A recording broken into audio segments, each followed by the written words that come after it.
باللہ من الشیطان الرجیم بسم اللہ الرحمن الرحیم۔ سورۃ الرعد کا درس جاری ہے۔ آج آیت نمبر 29 سے درس کا آغاز ہوگا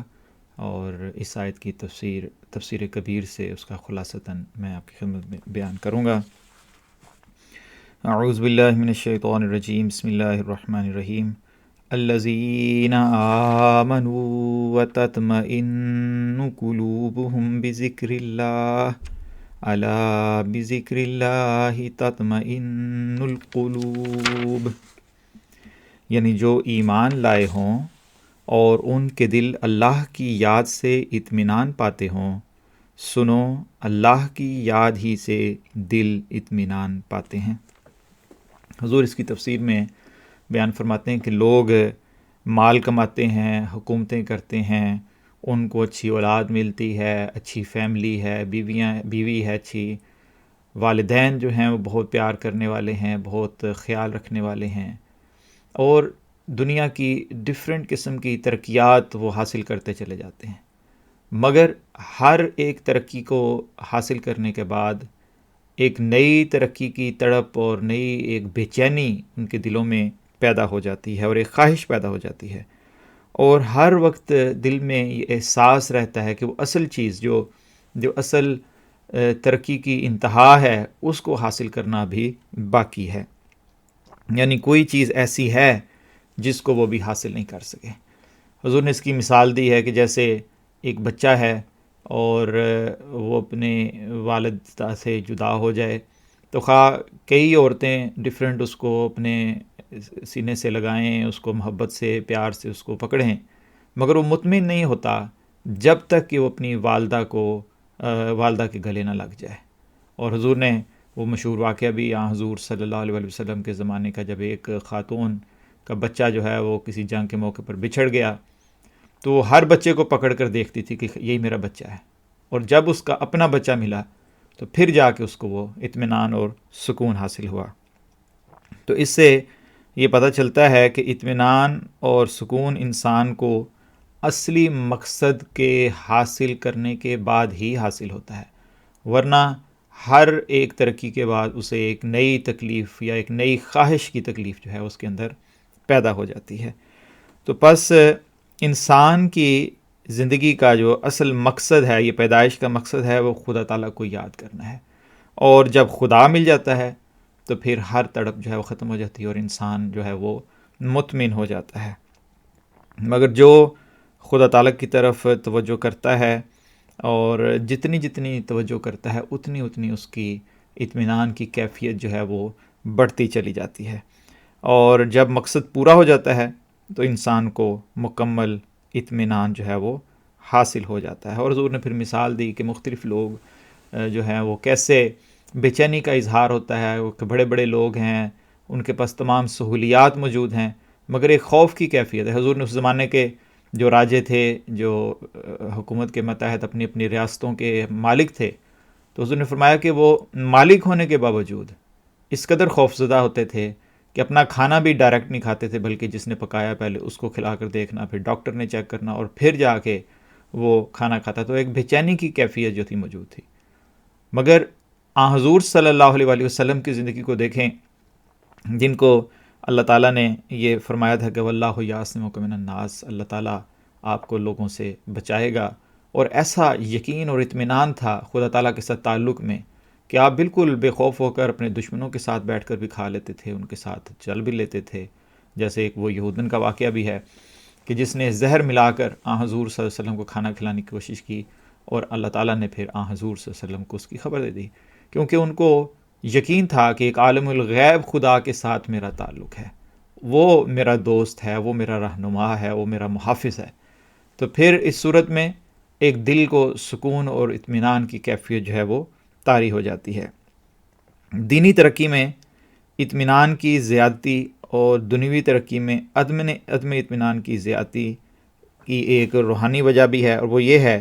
کہ دنیوی ترقی جس قدر انسان کو حاصل ہوتی ہے اور اس کا مال زیادہ سے زیادہ مشتبہ ہوتا جاتا ہے، یعنی جو دنیا کی ترقی انسان کرتا ہے، وہ جتنی ترقی کرتا ہے اتنا اس کا جو مال ہے وہ مشتبہ ہوتا چلا جاتا ہے، یعنی اس میں دوسرے لوگوں کا حصہ جو ہے وہ اتنا ہی بڑے مقدار میں قائم ہوتا چلا جاتا ہے. جیسے اسی سورت کی ایک آیت جو پیچھے گزری ہے اس میں بھی اس چیز کا ذکر تھا، اور بعض اور صورتوں میں بھی اللہ تعالیٰ نے ذکر کیا ہے کہ انسان کی جو ترقی ہے دنیاوی، اس میں بہت سارے لوگوں کا حصہ ہوتا ہے. ایک کاروبار کرنے والا اکیلا کاروبار نہیں کرتا، بلکہ اس کے جو ملازمین ہیں، جو پروڈکشن کر رہے ہیں، مطلب بہت سارے لوگ اس میں شامل ہوتے ہیں. اور اسی لیے اسلام نے زکوٰۃ کا سسٹم مقرر کیا ہے کہ ان کا حصہ بھی اپنی ترقی میں سے نکالو. تو دنیا کی ترقی جتنی بڑھتی چلی جاتی ہے، اس میں ان کا حصہ، ان لوگوں کا حصہ جو دوسرے لوگ ہیں، وہ بڑھتا چلا جاتا ہے. جبکہ دین کی ترقی میں انسان کا اپنا حصہ ہوتا ہے. وہ جتنی ترقی کر رہا ہوتا ہے، اس کا اپنا ذاتی تعلق اور ذاتی کوشش جو ہے وہ اس کے اندر شامل ہوتی ہے، اور وہ دوسروں کا حصہ نہیں مارتا. قرآن کریم میں حضور فرماتے ہیں کہ اسی کی طرف اللہ تعالیٰ نے یہ ارشاد فرمایا سورۃ آل عمران میں کہ اور جنت کا جو ذکر ہے کہ ارض السماوات والارض، یعنی جنت کی تمام لمبائی چوڑائی ہر مومن کو حاصل ہوگی. یعنی جتنی بھی جنت ہے وہ سب کی سب مومنین کے لیے ہوگی. فرق صرف اتنا ہوگا کہ ہر کوئی اپنی استعداد کے مطابق ہر مومن جو ہے وہ اس سے حصہ پائے گا.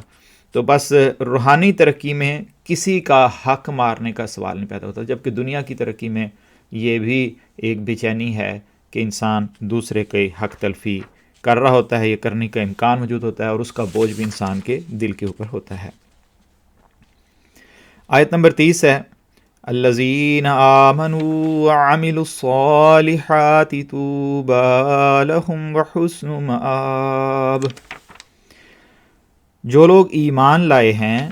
اور انہوں نے نیک عمل کیے ہیں، ان کے لیے بڑی قابل رشک حالت اور بہترین واپسی کی جگہ مقرر ہے. حضور نے مختصر سا اس آیت کا ذکر فرمایا ہے. یعنی مومن کو نیکی اور سعادت حاصل ہوگی، اور ایسے انعامات ملیں گے جن سے بڑھ کر ذہن میں نہیں آ سکتے، اور آخری ٹھکانہ نہایت اعلیٰ ہوگا، اور اچھا وہی ہے جس کا انجام اچھا ہو. یعنی مومنین ہی اگر بظاہر طور پر کسی شخص نے کوئی تھوڑی ترقی کی ہے تو اس کے انجام کا کوئی پتہ نہیں کیسا انجام اس کا ہوگا، مگر بہترین وہی کام ہے جس کا انجام جو ہے وہ بہترین ہو. اور مومنین کا انجام حضور نے اللہ تعالیٰ نے قرآن کریم فرمایا کہ ایسے انعامات ہیں، اور بہترین ٹھکانہ جو ہے ان کو سب سے اعلیٰ ٹھکانہ ان کو دیا جائے گا. آیت نمبر 31 كَذَلِكَ أَرْسَلْنَاكَ فِي أُمَّةٍ قَدْ خَلَتْ مِن قَبْلِهَا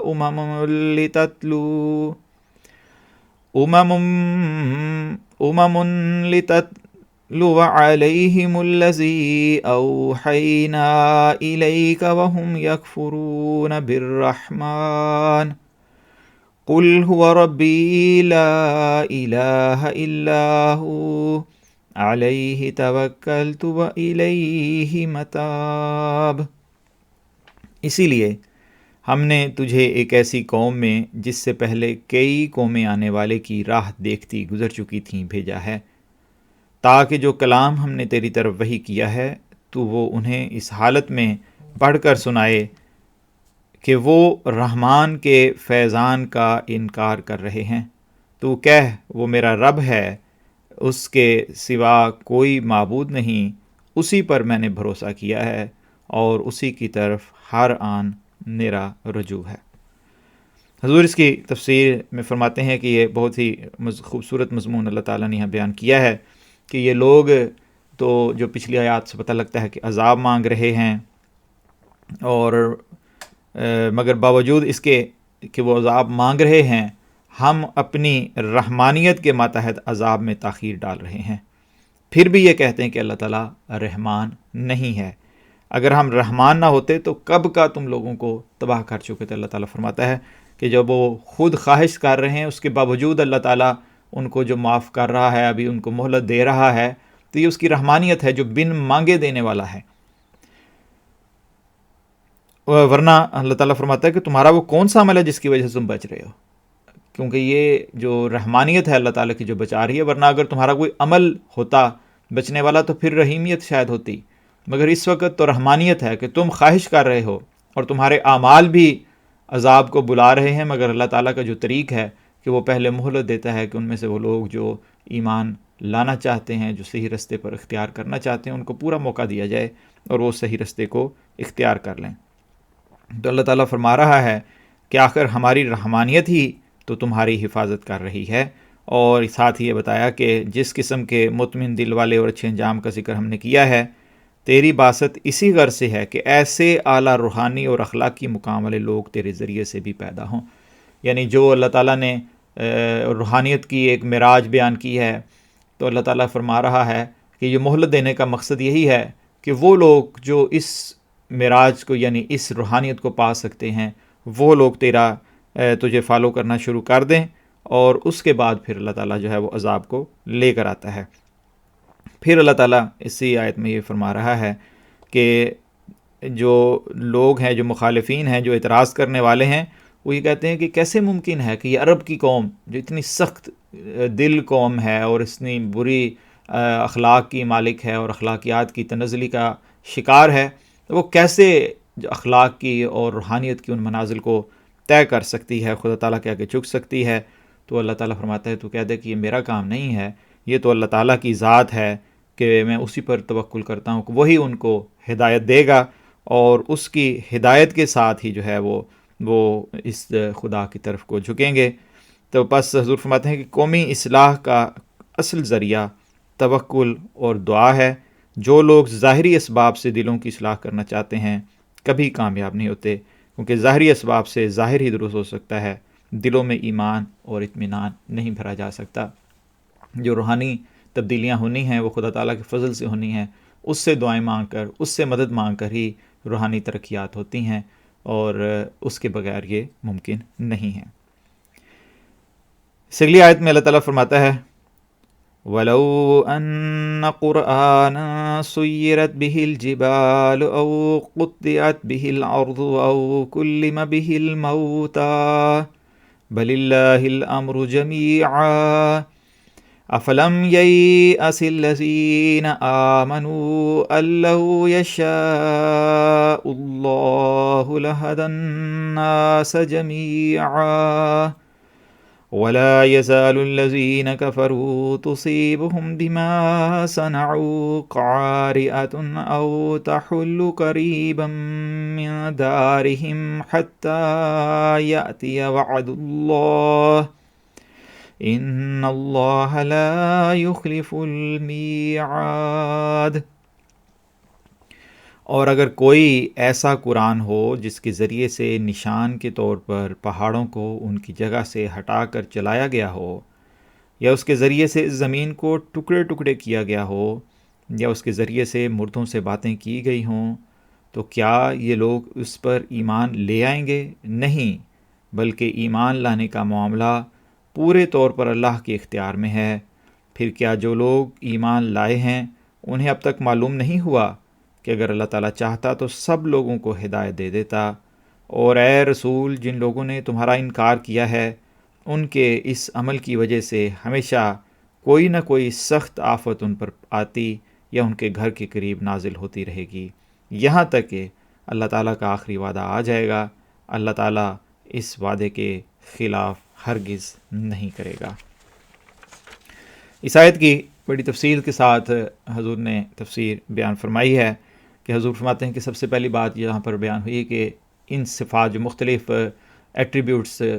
بتائے ہیں اللہ تعالیٰ نے، کہ ان صفات والا قرآن اگر ان کے پاس آ جائے تو کیا وہ ایمان لے آئیں گے؟ ہرگز وہ ایمان نہیں لائیں گے۔ اور اس سے ہرگز یہ مراد بھی نہیں ہے کہ یہ جو قرآن کریم ہے یہ ان صفات کا حامل نہیں ہے۔ آلریڈی قرآن کریم ان صفات کا حامل ہے، مگر وہ اس کو دیکھتے نہیں ہیں، اس کو سمجھتے نہیں ہیں اور اس کا انکار کر رہے ہیں۔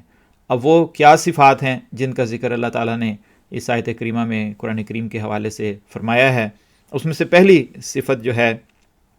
وہ یہ ہے کہ سیرت بہ الجبال، کہ اس کے ذریعے سے پہاڑوں کو ان کی جگہ سے ہٹا دیا جائے۔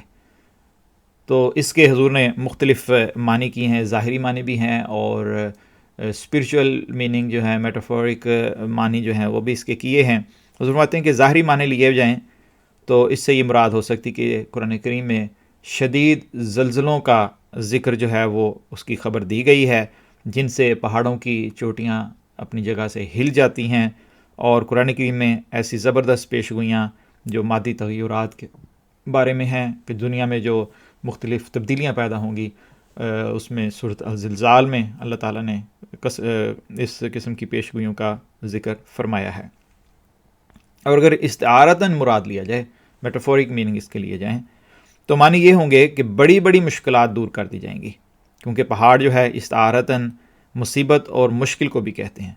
اور یہ صفت بھی قرآن کریم میں موجود ہے کہ علمی، اخلاقی، روحانی، تمدنی، اقتصادی، سیاسی، قومی مشکلات کا حل قرآن کریم نے ایسا کیا ہے کہ کسی دوسری کتاب میں یہ حل نہیں نظر آتا۔ جیسے ہر قسم کا علم اللہ تعالیٰ نے اس میں دیا ہے، اور جو بھی مشکل انسان کو کسی بھی زندگی کے پہلو سے متعلق پیدا ہوتی ہے تو اس کا حل اللہ تعالیٰ نے اس قرآن کریم میں بیان فرما دی ہے، خواہ وہ مشکل پہاڑوں جیسی ہو یا چھوٹی کوئی مشکل اس کے سامنے آئے۔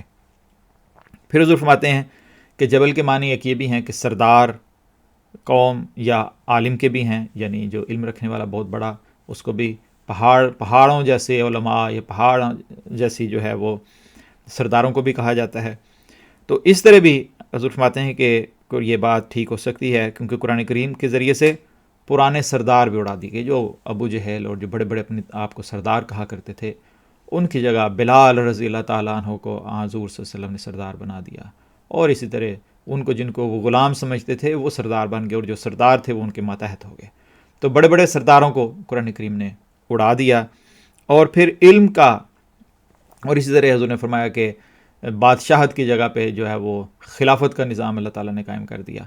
اور پھر علم کے حوالے سے بھی جو پرانا مفہوم تھا علم کا، کہ جو لوگ وہم اور تخمینہ کرتے تھے، ایلوشن تھا، اور گیس کے اوپر جو ہے علم چلتا تھا کہ ایسا ہوا ہوگا، اس کو چینج کر کے اسلام نے مشاہدے کو، آبزرویشن کو جو ہے، اور تھنکنگ کو، کہ سوچو، آبزرو کرو، اس کے متعلق آرگومنٹ لے کر آؤ، اور اس طریقے سے علم کو جو ہے وہ اختیار کرو اور اس کو ایکسیپٹ کرو۔ تو یہ قرآن کریم نے علم کا سسٹم چینج کر دیا۔ جو تھیوری تھی کہ صرف اور صرف ایلوشن ہے اور گیس کے اوپر ساری کے سارا علم کی بیس تھی، اس کو ٹوٹلی چینج کر کے آبزرویشن کے اوپر، آرگومنٹ کے اوپر، اور سوچ کے اوپر جو ہے کہ سوچ سمجھ کر اور دلیل کے ساتھ کسی چیز کو جو ہے وہ ایکسیپٹ کرو۔ تو اس طریقے سے اسلام نے علم کی بنیادوں کو بھی جو ہے وہ چینج کر دیا۔ اور جس حضور اللہ تعالیٰ نے قرآن کریم میں بار بار اس طرف توجہ بھی دلائی کہ دنیا کے اوپر غور کرو، کیسے تغیرات پیدا ہوتے ہیں پہاڑوں پر، موسمی تغیرات ہیں، مختلف چیزیں ہیں، اس کے متعلق اللہ تعالیٰ نے یہ فرمایا ہے کہ علم حاصل کرو، اور علم کو مشاہدے کی بنیاد پر دیکھ کر اور اس کے متعلق دلیل لے کر اس کو ایکسیپٹ کر لو۔ پھر دوسری صفت اس قرآن کریم کی، یا جس کتاب کو وہ مانگ رہے ہیں، یعنی قرآن کریم کے متعلق وہ کہتے ہیں، وہ یہ ہے کہ قطع ارض، یعنی جو زمین کو کاٹنے والی، اور اس کے بھی مختلف معنی ہیں جو عربی کا ورڈ ہے۔ ایک اس کے معنی یہ ہیں کہ مسافت کے چھوٹا ہو جانے کے بھی ہو سکتے ہیں، یعنی سفروں کو چھوٹا کر دیا، رستوں کو چھوٹا کر دیا، یعنی وہ کتاب سب زمین میں پھر آسانی کے ساتھ پھیل جائے، یعنی اتنا زمین کو چھوٹا کر دیا کہ وہ کتاب جو ہے اس زمانے کے لحاظ سے بھی دیکھا جائے تو ایک لمبا وقت لگتا تھا ایک جگہ سے دوسری جگہ پیغام پہنچنے کے لیے، مگر اللہ تعالیٰ نے فرمایا کہ قرآن کریم کے لیے اس زمین کو چھوٹا کر دیا جائے گا، سفروں کو کاٹ دیا جائے گا۔ اور پھر یہ بھی حضور نے معنی کیے کہ زمین اس کے ذریعے سے کاٹ لی جائے گی، یعنی اس کی پیشگوئیوں کے مطابق دشمنوں کا علاقہ کاٹ کر مسلمانوں کے حوالے کر دیا جائے گا۔ اور یہ دونوں باتیں بھی قرآن کریم کے متعلق پوری ہوتی ہیں کہ قرآن کریم کی تعلیم آنن فانن دنیا میں پھیل گئی، اور اس کے اپنے ماننے والوں کے دلوں میں ایسا جوش پیدا کیا کہ وہ قرآن کو ہاتھ میں لے کر ساری دنیا میں پھیلے، اور اس کے پیغام کو انہوں نے پہنچایا۔ اور اس کی برکت سے یہ بھی ہوا کہ مخالفوں کے ملک جو ہیں وہ کاٹ کر مسلمانوں کے حوالے جو ہیں وہ اللہ تعالیٰ نے کر دیے۔ تیسری صفت یہ بتائی کہ اس کے ذریعے سے مردوں کو بلوایا جائے، اور اس کے بھی کئی معنی ہو سکتے ہیں، یعنی کہ اس کی شہادت میں مردے بولنے لگ جائیں۔ یعنی چونکہ مردوں کا اس دنیا میں زندہ ہونا جو ہے وہ قرآن تعلیم کے خلاف ہے، تو اس لیے ان معنوں کو مد نظر رکھ کے اس کے یہ معنی ہوں گے کہ مردے خواب میں آ کر بولیں۔ اور حضور فرماتے ہیں کہ یہ تجربہ شاہد ہے، حضرت مسیح علیہ السلام کے زمانے میں بھی بہت سے لوگ یہ خواہش بھی کرتے ہیں کہ حضور صلی اللہ علیہ وسلم یا کوئی بزرگ میری خواب میں آ کر مجھے اس کے بارے میں ہدایت کریں تو پھر میں جو ہے وہ حضرت مسیح علیہ السلام کو مانوں گا۔ اور بہت سارے لوگوں نے اسی شہادت کی بنا پر حضرت مسیح موعود علیہ السلام کو مانا۔ اور بظاہر حضور فرماتے ہیں کہ حضور صلی اللہ علیہ وآلہ وسلم کے زمانے میں بھی اللہ تعالیٰ نے اسی طرح رویا اور کشوف کے ذریعے سے جو ہے وہ ان لوگوں کو اس طرف جو ہے وہ حضور صلی اللہ علیہ وآلہ وسلم کی صداقت کی شہادت جو ہے وہ دی۔ مگر یہ ساری شہادتیں پا کر بھی بعض لوگ جو ہیں وہ ایمان نہیں لاتے، مگر خدا تعالیٰ جو ہے وہ مردوں کو بلوا دیتا ہے اس رنگ میں کہ وہ خوابوں میں آ کر اس نبی کی صداقت کا اظہار کر دیتے ہیں۔ دوسرے معنی مردوں کے بلوائے جانے کے یہ حضور نے فرمایا کہ جو قرآن کریم کے مختلف آیات سے نظر آتے ہیں کہ جو روحانی طور پر مردے ہوں ان کو زندہ کر دینا، اور یعنی اعلیٰ علوم ان کی زبان پر جاری ہو جائیں، اور جو دنیا سے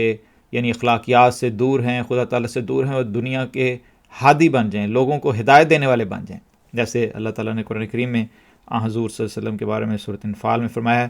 یا ایھا الذین آمنوا استجیبوا للہ وللرسول اذا دعاکم لما یحییکم، کہ اس نبی کی بات کو سنو تاکہ وہ تمہیں زندہ کرے۔ تو پس زندہ کرنے سے مراد روحانیت کی جو ہے وہ روحانیت جو مردہ ہو چکی تھی یا روحانی طور پر جو مردہ لوگ تھے ان کو زندہ کرنا جو ہے وہ اس قرآن کا کام ہے، اور اس کی بے شمار مثالیں جو ہیں وہ ہمیں حضور صلی اللہ علیہ وسلم کی زندگی میں نظر آتی ہیں۔ ابھی حضور حضرت خلیفۃ المسیح تعالیٰ بن نصر العزیز حضرت عمر رضی اللہ تعالیٰ عنہ کی واقعات بیان فرما رہے ہیں، اور میں کئی مختلف روایات سے حضرت عمر رضی اللہ تعالیٰ عنہ کے ایمان لانے کا واقعہ حضور نے بیان فرمایا ہے، اور وہ اس آیت کی قطعی شہادت ہے کہ ایک مردہ روحانی طور پر انسان تھے، مگر حضور صلی اللہ علیہ وسلم کی دعاؤں سے اور قرآن کریم کے ایک جو پیغام تھا اس کو سن کر اور ان میں روحانیت جو ہے وہ جاگ اٹھی اور وہ ایمان لے آئے۔ ایسے ہی خالد بن ولید ہیں جو بڑے مخالف تھے، مسلمان ہو گئے، اور اسی طرح اکرمہ بن ابو جہل تھے، اور باقی لوگ جو اسلام کے خطرناک مخالف تھے، مگر اس قرآن کریم کے ذریعے سے اور اس کی اشاعت سے وہ ایمان لے آئے اور پھر اس کی خاطر اپنی جانیں دینے کے لیے تیار ہو گئے۔ پھر اللہ تعالیٰ فرماتا ہے بل اللہ الامر جمیعا، سب امور خدا تعالیٰ کے ہی قبضے میں ہیں، یعنی یہ ساری باتیں جو اوپر بھی بیان ہوئی ہیں صفات، یہ اللہ تعالیٰ کی قدرت کے نتیجے میں، یعنی خدا تعالیٰ کی نصرت اور مدد کے نتیجے میں ہیں، یہ خود سے نہیں ہو رہی بلکہ اللہ تعالیٰ ان کاموں کو کرنے پر قادر ہے، اور یہ سارے نشان خدا تعالیٰ کی تائید اور اس کی نصرت سے ظاہر ہوتے ہیں۔ پھر اللہ تعالیٰ فرماتا ہے افلم یئسا، یعنی حضور فرماتے ہیں کہ یئسا کا مطلب جو ہے یعلم، یعنی کیا کفار کو یہ معلوم نہیں کہ خدا تعالیٰ کے اختیار میں ہے کہ سب کو ہدایت دے، اور آگے اس ہدایت کا وقت بتایا کہ اس قوم پر عذاب آئیں گے اور لشکر کے بعد لشکر چڑھائی کرے گا۔ یعنی اللہ تعالیٰ فرماتا ہے کہ کیا یہ کفار جانتے ہیں کہ اللہ تعالیٰ کے پاس یہ پاور ہے کہ وہ سب کو سب ایمان لے آئیں، مگر چونکہ اللہ تعالیٰ نے اس دنیا کو یوم الحساب بنایا ہے، اور ایک ہمارے لیے دنیا مزرعۃ الآخرہ، اس کھیتی بنایا ہے، آخرت کی تیاری کے لیے ایک امتحان کا جگہ بنایا ہے، تو اس لیے اللہ تعالیٰ زبردستی جو ہے وہ کسی کو ایمان لانے پر مجبور نہیں کرتا، اور اگر اللہ تعالیٰ چاہتا تو سارے ایمان لے آتے، مگر اللہ تعالیٰ نے چونکہ اس کو دارالامتحان بنایا ہے تو اس دارالامتحان میں امتحان دے کر ہی انسان جو ہے وہ ہدایت کی طرف کو یا گمراہی کی طرف کو جاتا ہے، تو اللہ تعالیٰ اس کو مجبور نہیں کرتا کہ وہ ضرور ہدایت جو ہے وہ پا لے۔ پھر حضور یہ فرما رہے ہیں کہ اللہ تعالیٰ نے اس آیت میں آگے پھر مختلف جو اور وعدے کیے ہیں کہ آخر لشکر کے بعد لشکر چڑھائی کرے گا اس قوم کے اوپر، یعنی آپس میں جنگیں ہوں گی حضور صلی اللہ علیہ وسلم کی اور کفار کی، اور آخری لشکر ان کے گھروں پہ پاس جا کر اترے گا، یعنی مکے پر حملہ ہوگا، تب وہ اوپر کا وعدہ پورا ہوگا، یعنی یہ وعدہ کہ خدا چاہے تو سب کو ہدایت دے دے۔ چنانچہ ایسے ہی ہوا، متواتر اسلام کے اور مسلمانوں کے اور کفار مکہ کے درمیان اور عرب کے لوگوں کے درمیان جنگیں ہوئیں، اور وہ لوگ جن کے متعلق پیش گوئی تھی کہ یہ سب نشان دیکھ کر بھی نہیں مانیں گے، وہ ہلاک ہوئے۔ اور پھر حضور صلی اللہ علیہ وسلم فتح مکہ کے دن وسلم ان کے پاس پہنچے، ان کے سروں پر جا کر پہنچ گئے، اور پھر ساری دنیا، سارے عرب میں اسلام بھی پھیلا، اور وہ لوگ جو بچ چکے تھے وہ سب کے سب میجارٹی ان میں سے ایمان لے آئی، اور وہ اپنی مرضی سے ایمان لے کر آئے، کیونکہ اب صداقت ان کے سامنے ظاہر ہو چکی تھی کہ اللہ تعالیٰ نے حضور صلی اللہ علیہ وسلم کے بارے میں یہ وعدہ فرمایا تھا کہ وہ ضرور آپ صلی اللہ علیہ وسلم کو اس مکے میں واپس لے کر آئے گا۔ لا رادو کا الی معاد، یعنی ہم ضرور تجھ کو معاد یعنی مکے میں واپس لے کر آئیں گے۔ پھر اللہ تعالیٰ فرماتا ہے ان اللہ لا یخلف المیعاد، کہ خدا تعالیٰ یقیناً اپنے وعدے کے خلاف نہیں کرتا۔ اس آیت سے معلوم ہوتا ہے کہ خدا تعالیٰ کا کوئی وعدہ ہے جس کے متعلق فرمایا کہ خدا تعالیٰ اپنے اس وعدے کے خلاف نہیں کرے گا، یعنی جو اللہ تعالیٰ نے یہ وعدہ کیا تھا کہ یہ سارے جو سٹیجز گزریں گے اور اس کے بعد حضور صلی اللہ علیہ وسلم کو اللہ تعالیٰ فاتح کی شکل میں واپس مکے میں لے کر آئے گا، اور اللہ تعالیٰ نے اس کو جو ہے اپنے وعدے کو پورا کیا۔ تو گویا اس آیت میں حضور فرماتے ہیں کہ 5 چیزیں ہیں، یہ 5 پیش گوئیاں ہیں جن کا ذکر اللہ تعالیٰ نے فرمایا ہے۔ یہ کہ آپ صلی اللہ علیہ وسلم مکے سے ہجرت کریں گے، پھر وہاں سے مکہ واپس آئیں گے، پھر یہ بھی کہ اس جانے کے بعد یعنی آپ صلی اللہ علیہ وسلم کی ہجرت کے بعد لڑائیاں ہوں گی اور لشکر حملہ آور ہوتے رہیں گے آپ صلی اللہ علیہ وسلم پر، حتیٰ کہ نبی کریم صلی اللہ علیہ وسلم خود ان کے پاس اتریں گے، اور تب اللہ تعالیٰ کا وعدہ پورا ہوگا، یعنی مکہ فتح ہو جائے گا۔ تو بڑی تفصیل کے ساتھ اللہ تعالیٰ نے اس آیت میں، مختصر سی آیت میں، وہ سارے سینیریو کو، وہ ساری سچویشن کو اللہ تعالیٰ نے کھول کر بیان فرما دیا ہے کہ کیسے حضور صلی اللہ علیہ وسلم کی ترقی کے جو ہیں وہ سامان اللہ تعالیٰ نے مقرر کر دیے ہیں۔ اللہ تعالیٰ سے دعا ہے کہ وہ ہم سب کو